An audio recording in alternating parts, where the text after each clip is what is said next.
প্রিয় বন্ধুরা আসসালামু আলাইকুম। আপনারা যারা আমাকে কমেন্ট করছিলেন যে ফুয়েল কাট কোথা থেকে করব, কিভাবে করব, তার প্রসেসটা আপনাদের আজকে জানিয়ে দিচ্ছি। এই এক ছোটো ভাই আমাদের ফুয়েল কাট করছে। ভাই, আপনি এই ফুয়েল কাটটা কীভাবে করছেন একটু প্রসেসটা বলেন তো।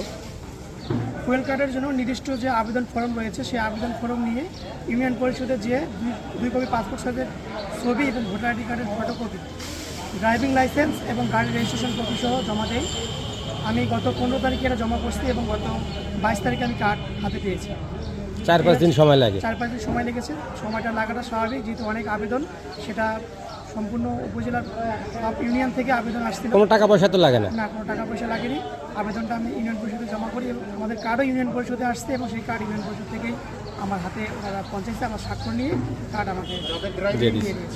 আর আপনারা যারা পৌরসভায় বসবাস করেন অবশ্যই তারা পৌরসভায় যোগাযোগ করবেন, পৌরসভায় জমা দিবেন। ইউনিয়নে যারা আছে তারা ইউনিয়ন পরিষদে। সবাই ভালো থাকবেন। এই প্রশ্নটা যা আসছিল তো অবশ্যই আমার ভিডিওর মাধ্যমে অ্যান্সারটা পেয়ে যাবেন। আর যারা নতুন আছেন তারা তো এখান থেকে ভিডিও দেখে প্রসেসটা করে নিন। ভালো থাকবেন। আসসালামু আলাইকুম।